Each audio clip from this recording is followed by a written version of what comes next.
I decided to bring you guys along the ride for this. This was an 08 that came in with a crank no start state. We checked fuel pressure, we had none. Fuel pump was running. As you can see in this capture, we captured the current flow, and we still didn't have any pressure. We measured between 8 commutators to basically get a RPM on the fuel pump. Then we go to the calculator, take 6.97 and divide it into 60,000. We come up with 8,608 RPM, which is somewhat fast. So first suspicion, empty tank, possibly damaged pump. You know, we added 2 gallons to the tank to see, and we ended up with a extended crank, then a start, and then a run, and everything seems fine. We shut the engine down. Fuel pressure drops to literally nothing in 10 seconds. So we know we got a leak down issue, because then we restart and we still got an extended crank all over again, which knowing we got a problem. And of course the other problem is the customer's gauge is inaccurate, because it says it's 5/8 of a tank. So now we're going to do a crank to show you the extended crank, and then we're going to do a shut off. Then we're going to look how fast this gauge is actually leaking down. I mean, this pressure is leaking down. It's leaking down considerably. We've got a block off set up on the rail. So after we do this capture, we're also going to disable the fuel pump control module so we can prime it just straight, and then disconnect and measure it again by blocking it to the fuel pump, and see if it's a fuel pump that's causing the leak down, or do we have an injector on the rail that is causing our pressure to be relieved so quick. But right now we're setting on 0 pressure. I'm going to do a start. You'll hear the extended crank. It's not terrible, but it is present.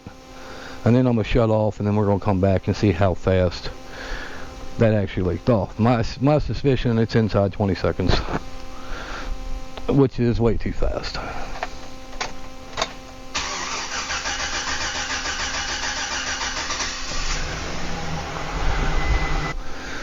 While I was getting a reading, I seen my pattern, seen the change, which we measured the time, which was fine. It just had me stumbling there like, what is going on? I can't zero until we get all the way down to 0, so I gotta let the pressure drop again.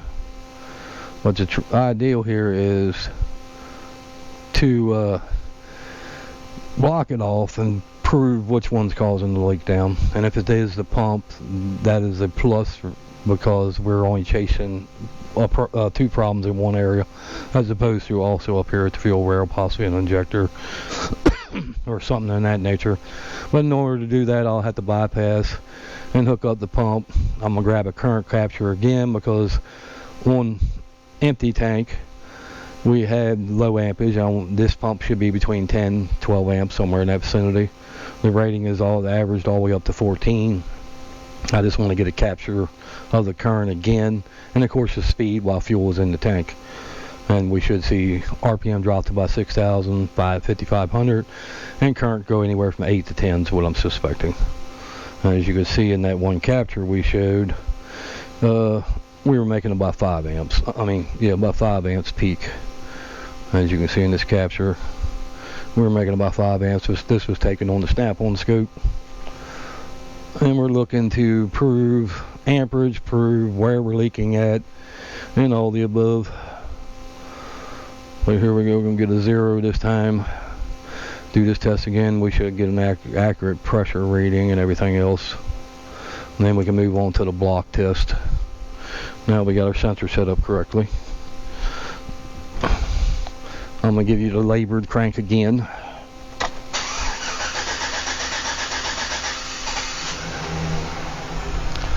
As you can see, it's clearly struggling to start, and the extended crank. Now we're going to do the shut off. Our pressure is already dropping.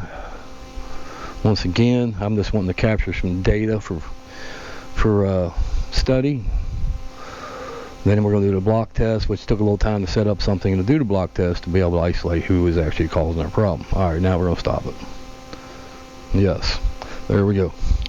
peak pressure was 55, and of course we dropped down to 5 real quick, inside 10 seconds, 15 seconds, which is not acceptable, because by then you're ending up with, there's 17 seconds, and we went from, let's get an ideal, 55 to 18 psi in roughly 17 seconds. They're actually 10 psi. Yeah, 10 psi in 18 seconds. So, not good. Not a good issue. So this is a problem we're after. So next step, we're going to roll under the truck. We're going to set up to do a block test. We're going to prime the pump, disconnect to not prime the pump, and basically prove where our leak down is. Is it at the fuel rail or is it at the pump? Here's the setup we're using here. We got a T in here, T in there, snap on T. We got a turn off valve. We've got the fuel rail side coming in, and we're blocking, or actually the fuel supply coming in from pump, and we're blocking the rail. That way we can, basically prove where is our leak down. Is there a leak down at the pump, or is our leak down elsewhere? I'm going to save this little recording I made before the block test. This is a 2008, and I haven't set up current yet. I'm just going to do 2008 Silverado. I like saving my information because it comes in handy for showing later when somebody wants to know. I didn't even set up Chevy. Chevrolet Silverado 1500 has a 5.3 M engine in it. This is going to be fuel pump current, channel 1, which we haven't. Secure and disconnect fuel pump module real quick and do our bypass. Basically tying in a connector that can supply our ground and power straight to the fuel pump. Grab a catcher, disconnect, and see, are we continuing to have a leak down present at the time. I'll be able to jump up and see on the gauge when I come up. That way I can actually go ahead and stop the capture. I'm just going to start it now. My amp clamp is already zeroed and on back there waiting for me. That way I can just throw it on the cable and go. Our supply side to the pump is the gray wire. We'll be tying into it. Making a quick connection here. Not gonna bother to drag the camera back here for you guys to see this headache taking place.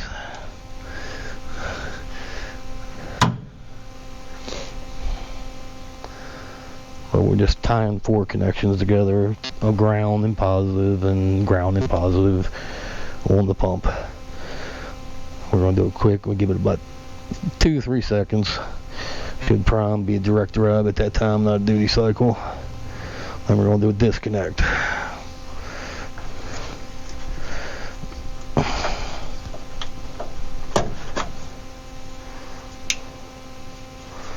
Alrighty. We've got the connector down. We're starting with our connections. Power.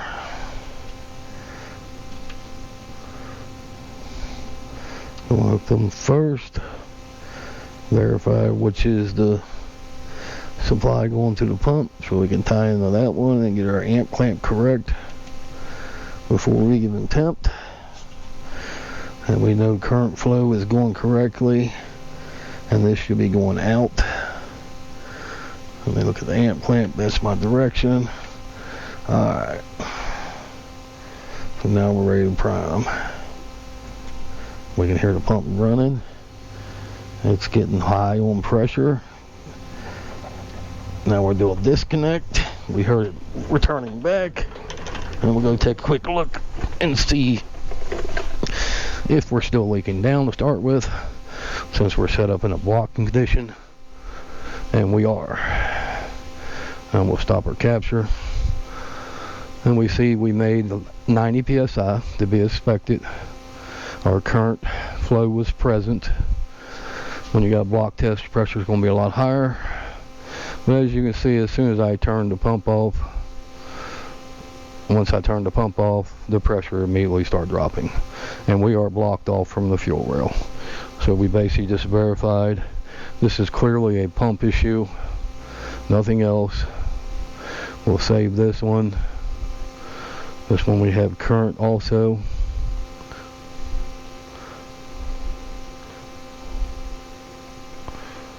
Proving that the pump is also the issue for our leak down. By the time we got up here, it was already off the gauge. But I can see in the capture it made 80 psi. You're going to make a lot more pressure on a block test. And I even heard it starting to come out the regulator back inside the tank, because this is a returnless system. Once it made pressure above its spec, it just started blowing it back in the tank. But after I released it, it should have held that pressure somewhere around where the regulator wants it, and it just immediately leaked right back down again. So clearly we've got issues. We've got issues that aren't or are related directly to the pump. Let's try to save again. Just make sure it saved it. Okay.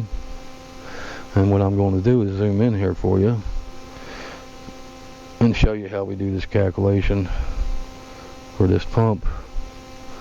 Here we go. We'll get you up here where you may be able to see it. Hope you guys can see it well. Basically, we go in here and we find 8 commutators. We get our cursors and we look for 8. I want to see the speed. Now this is going to be different because this pump is blocked. It should be slowing down. 1, 2, 3, 4, 5, 6, 7, 8, 9. Now we're back to the same one. As you can see, you'll normally have a change and stuff, and this ends up back the same one. Our time is 10.64 milliseconds. So we're going to do a similar calculation once again. That was with no fuel in the tank at 8,600 RPMs, and the current was like 5 amps. What is our current here? We are doing 12 amps, 12.2. And that should be a spec that we're blocking. It's a little higher. You'd probably be 10 with the engine running. Basically what I'd expect to see. Alright, now we're going to do the math. We've got 10.64 milliseconds. So 10.6. We'll clear this out. We're going to do 60,000 divided by 10.6.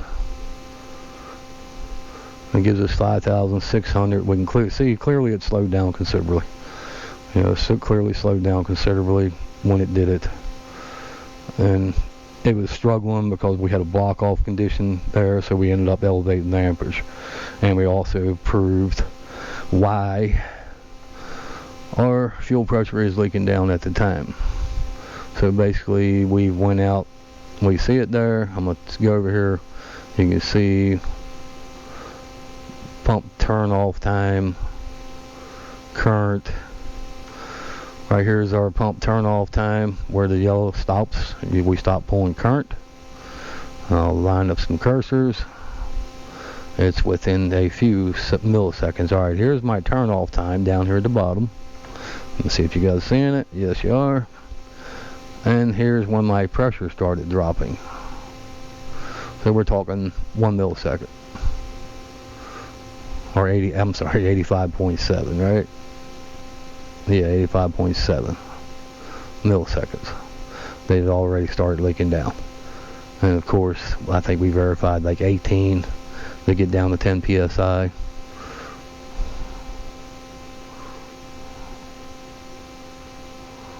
Seven seconds. I must have been looking at something wrong before. 7 seconds. So inside 10 seconds, this thing is leaking down to pretty much nothing, and that's why we end up with this standard crank. So we're going to have to do a fuel pump.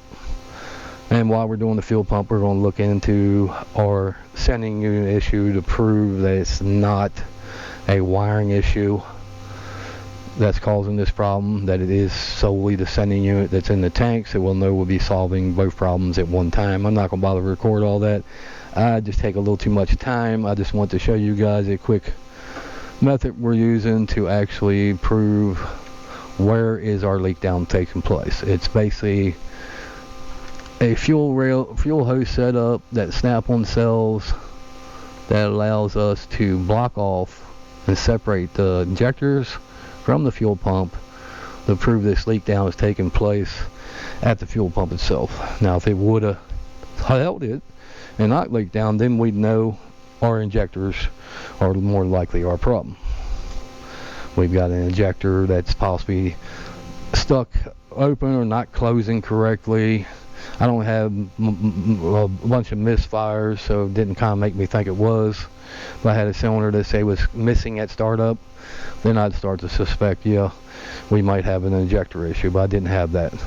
What I have is a crank, no start, because empty tank, and then add some fuel, start it, so we knew the grid gauge was not good.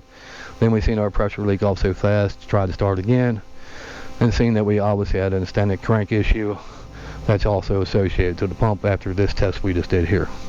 Hope you guys enjoyed the video. Sorry it's long, slow, all that, but I'm old and slow. Been doing it for quite a while, and it's took its toll. I'm getting slower all the time, unfortunately. Have a good time. Like, subscribe if you wish.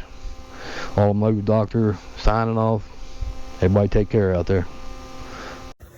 Quick little test on our standing unit. We got 250 and 40. We'll go see what the... Alright, we got the pump out. Got the new pump, verified resistance on it, that the sending unit works. We verified the regulator works before it goes back in. Now we're going to verify the circuit for the gauge. Pumps calls for 40 ohms for full and 250 for empty. We're on full right now. And get around here where you can see full gauge is full at 40. Check our ohms. We're using a variable resistor from ASE Wave. We're actually a little higher. Don't know why. Maybe because we're tied into that circuit. But we're going to go ahead and move it. We'll turn the switch off because we got current present on the circuit now is why.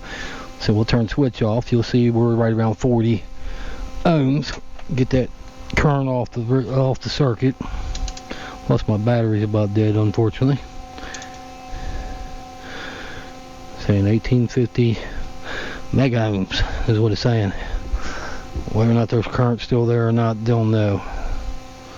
But I wanted to get... Yeah, we got some kind of connection issue going on.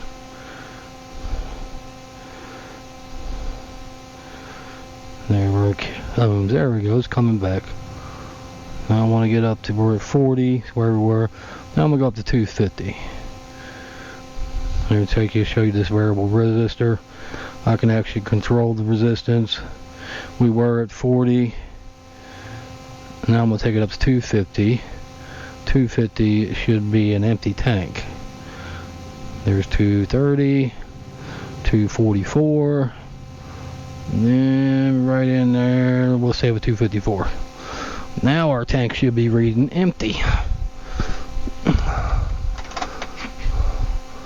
See what it does? Yes. We've got an empty tank. So we're going to go ahead and go back to 40. Once our meter comes back to life after being hit with a little bit of juice. I think 5 volts. Yeah, she's messing with it. We'll shut her back down. We'll take it back to 40. Once she settles in, starts acting normal again. Just change the resistance. I assume the computer got a little bit of voltage present or something. Or I'm just getting too weak of a battery. Don't want to bother to change batteries yet. There we go. We're 231 ohms. 250 was empty state. We're going to adjust it down to 40. And you'll see you end up with a full state. There's 42. Now we'll turn the switch back on, and you actually end up with a full tank. There you go. So now we know definitely there's nothing wrong with the circuit on the vehicle, and we tested new pump. There's nothing wrong with new pump either. It's sending you as good. The regular pressure regulator is good. So once we install this new pump, this truck's problems will be solved for the fuel, and of course the indicator indicating how much is level it is. Alright, now let's see if we're actually leaking any pressure back down. And we're sitting there good to go. Leaking down a little bit to 60. Much slower. We'll turn the switch off. Should go down to about 55. It'll leak down over a few minutes, but it shouldn't be leaking immediately. Let's watch a little bit. We're at 60. And we're barely moving. I expect it to settle in around 40, 50 psi, somewhere in there. I mean, that seemed, the computer controls the duty cycle on this one. I want to see where pressure is actually at, running at. It should be running around 55. And we're about 68, slightly high, in my opinion.